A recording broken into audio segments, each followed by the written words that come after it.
The lock clicked with a final, grinding jam. Patricia stood in the cold attic, the Thanksgiving party already fading below. She twisted the handle. The old brass mechanism held fast, the door sealed shut. Jennifer, Robert, can anyone hear me? The door is stuck. Hours later, stiff with cold, she searched for a blanket and found a banker's box labeled in Jennifer's handwriting. Inside, buried beneath papers, was her late husband's dusty flip phone. She powered it on. The tiny screen glowed. 12% battery. 6 voicemail notifications, all from Jennifer. The messages were dated 3 weeks before he died. Jennifer told me this phone was lost in the move. She lied. She hid it. Her finger hovered over the play button. The weight of discovery pressed cold against her ribs. I need to hear what my daughter said to my dying husband. She pressed play. The tiny speaker crackled, and Jennifer's voice filled the dusty attic air. "Dad, we need to talk about the will. It's time to make changes." Discreetly. 3 weeks before he died. That word, discreetly, slides like ice down my spine. She replayed the message. The same rehearsed sweetness, the same cold urgency. The estate transfer needs to happen before Mom interferes. She's always clinging to that ranch. Clinging? I was holding his hand while he fought for breath. The voicemail continued. Jennifer's tone sharpened. The rehearsed sweetness gone. "When can we meet without her? I need this done, Dad. For all of us." For all of us. She meant for herself. Every word was a shovel digging a grave for my trust. Patricia pressed pause. The attic fell silent, but her heart pounded like a gavel. She pressed play again, letting the next voicemail spill its venom into the dim attic. "Dad, Mom is a parasite.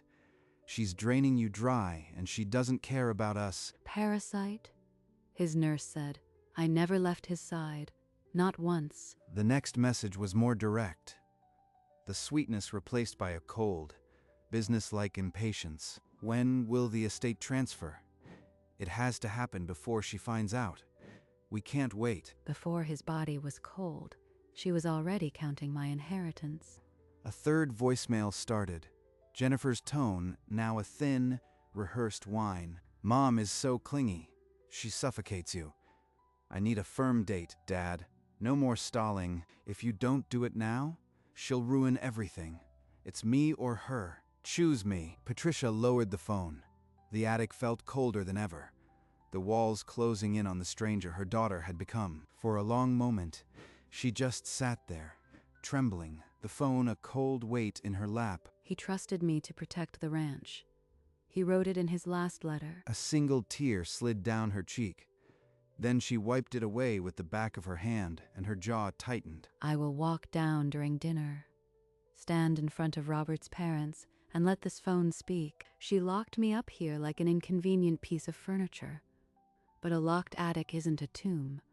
It's a confessional. She stood from the trunk, brushing dust from her velvet blouse.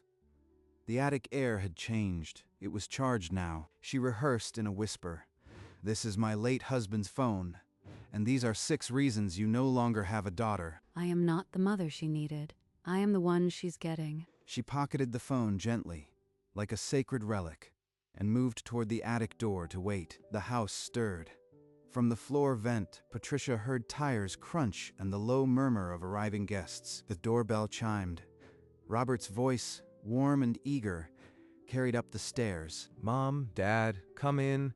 Jennifer's just putting the finishing touches on dinner." Patricia crept closer to the vent, her breathing shallow. "Catherine, I am so sorry. Everything isn't perfect yet. The turkey fought back." Where is your mother? Jennifer. I was so looking forward to meeting her. "Oh, she's just resting upstairs. Long trip, you know. She tires easily these days." "Is she okay? Maybe I should check on her." He doesn't know, not yet, but the truth is already in my pocket. Patricia slipped the phone from her pocket, just enough to feel its hard edge, and she waited. In the dining room, Jennifer poured wine with a practiced smile and began to shape the story. "Honestly, Catherine, it's been a tough year. Mom has become so clingy since Dad passed. always needing attention. Clingy. The exact word from the voicemail. She's reciting her script. Jen, that isn't fair. She's just lonely. She's been through a lot. I know, honey, but it's emotionally draining. She calls 6 times a day. I can't live my life. I understand. Grief can do that. How is she managing the ranch alone? That's the problem. She insists on staying there alone. It's dangerous, really. We've tried to talk about selling. Dangerous.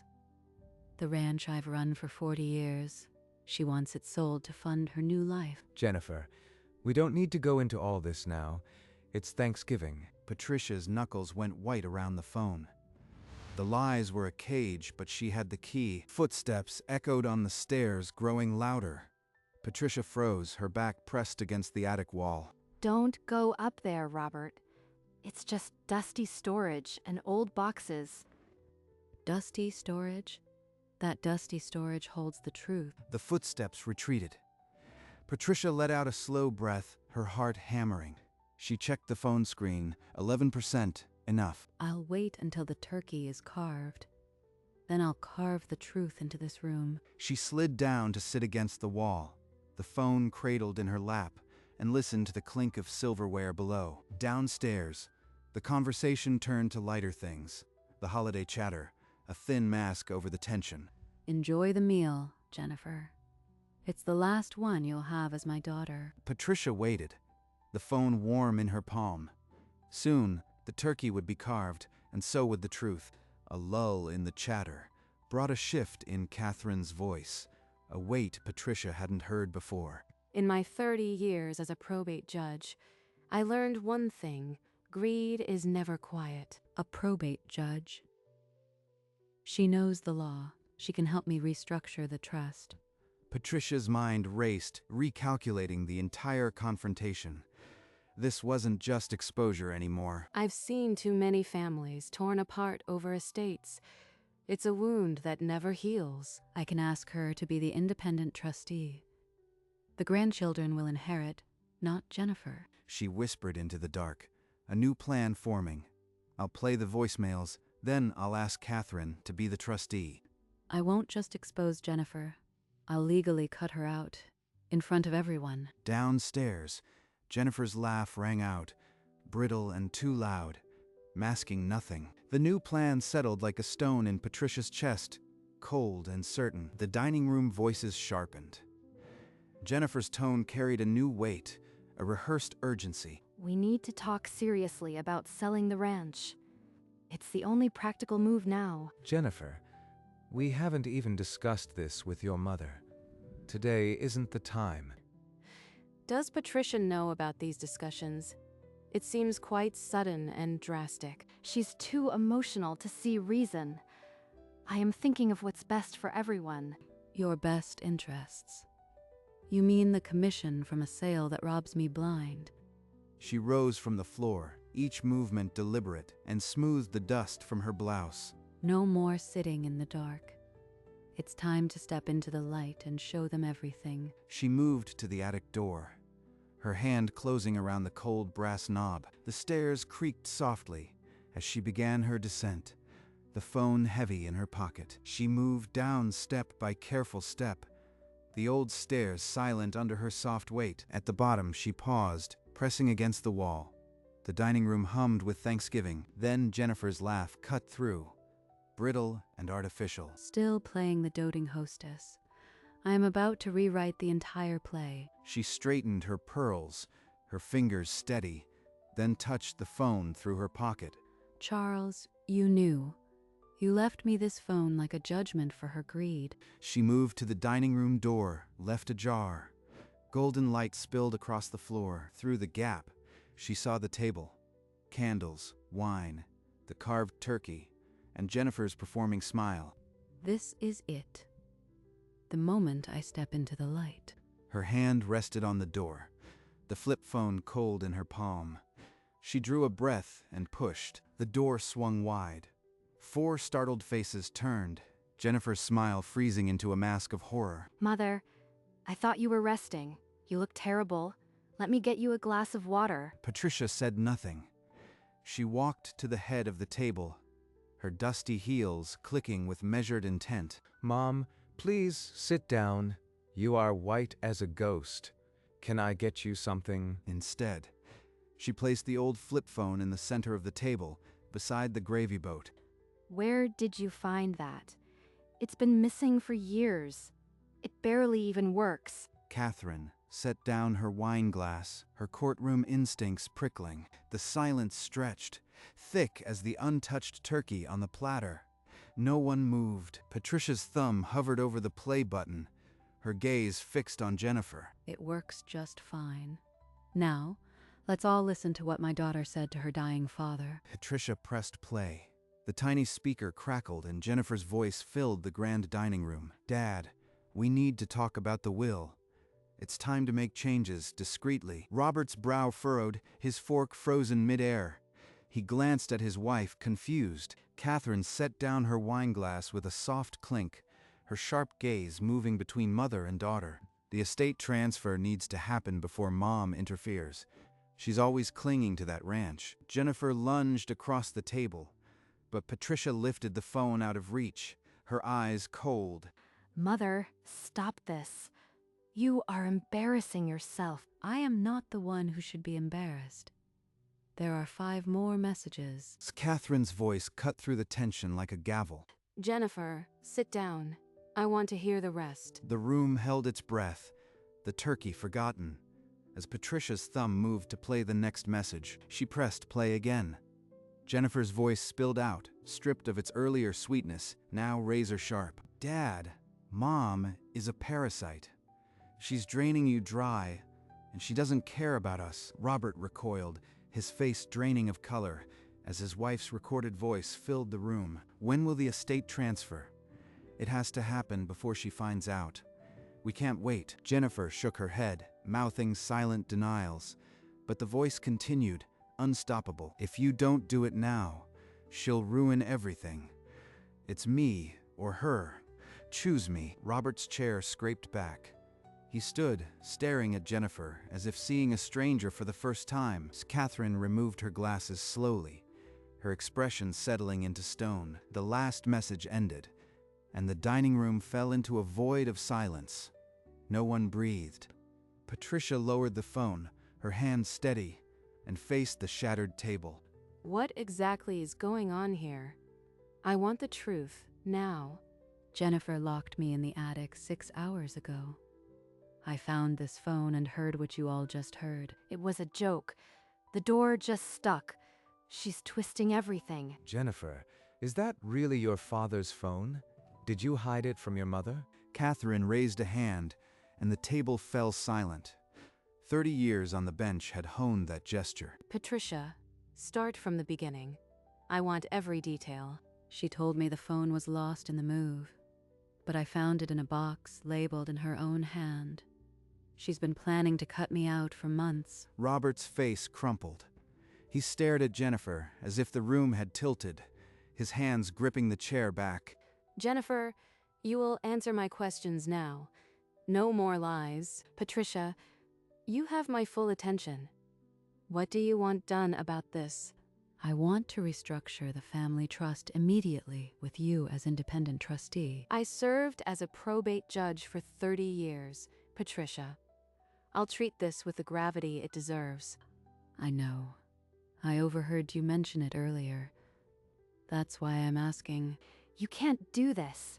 You have no right to cut me out of my own father's estate. Catherine silenced her with a raised hand, her courtroom gaze freezing Jennifer's protests. The grandchildren inherit at 25. Jennifer receives nothing. Robert's share remains unchanged. I support this. Catherine opened her handbag, retrieved a notepad and fountain pen, and placed them on the table. Jennifer dissolved into sobs, but no one turned toward her. The room had already moved on. Charles left me this phone. He wanted justice, and this is it. Catherine began drafting the trust terms in precise, measured strokes, the scratch of her fountain pen the only sound. Mom, please, can we just take a minute? This is so fast. Robert, I am listening to your mother-in-law now. You will have your turn. Robert, You can't let them do this. I am your wife. I heard those voicemails, Jen. I can't unhear them. The grandchildren will inherit at 25. Robert's half remains his. That is the new structure. Catherine slid the half-drafted page across the table for Patricia to read. You'll regret this. All of you. I'll fight this in court. You'll lose. I've overseen thousands of estate cases, and this is airtight. Patricia read the terms and nodded, her expression unreadable, while Jennifer sank back into her chair, silenced. You've always hated me, you bitter old woman. This is your revenge for me being happy. You stopped being my daughter the moment you called me a parasite. Robert, please, don't let them do this. You are my husband. Robert stared at the flip phone, then at Jennifer. His expression crumbled into something unrecognizable. Slowly, he shook his head, stepped back, and folded his arms. No words. Number? Please, Robert, please. She turned to Catherine, to Patricia, to the cold turkey. No one met her eyes. It's over. Catherine, please finish the document. Jennifer collapsed into her chair, sobs tearing through the silence, drowned only by the scratch of Catherine's pen. Robert turned away, shoulders heavy. Patricia watched him, her eyes dry, as Catherine penned the final clause. Jennifer shoved her chair back, threw her napkin onto the untouched plate, and fled the dining room. The front door slammed with a reverberating shudder that shook the windows. The dining room fell into a stunned silence. Catherine's pen never stopped moving. Robert stared at the empty doorway, then sank slowly into his chair, his face a mask of disbelief. Patricia moved to the chair Jennifer had abandoned, and for the first time in 6 hours, she sat down. It's finished. He would have been proud. Catherine blotted the final clause and set her pen down. It's done. Robert didn't look up. His hands lay flat on the table, motionless, as if he had just let go of something heavy. The Thanksgiving platter sat untouched, candles burning low. The room now a courtroom without a judge. Patricia closed her eyes for a moment, the flip phone still in her pocket, her breathing deepening into something like peace. Catherine slid the handwritten trust terms across the table. The document lay beside the cold, untouched turkey. Patricia read every line, her face unreadable. Then she took the fountain pen and signed with careful, unhurried strokes. Catherine added her own signature and the seal of her retired judgeship directly beneath Patricia's name. She held the pen out to Robert. He stared at it, his hand trembling.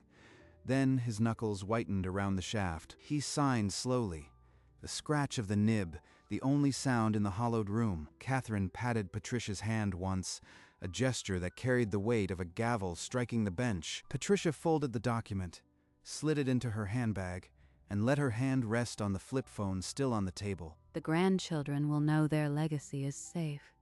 That's all that's ever mattered. Robert remained motionless, his gaze fixed on the flickering candle. He had signed away more than he understood. The trust was restructured. The truth had been heard. And in the quiet, Patricia finally let herself feel the ghost of her husband's approval. Patricia rose from the chair, tucking the flip phone into her pocket. The sound of her chair scraping back was the only break in the silence. Patricia, I'll have the formal papers ready in my office on Monday. The trust is legally sound as of this moment. Thank you, Catherine.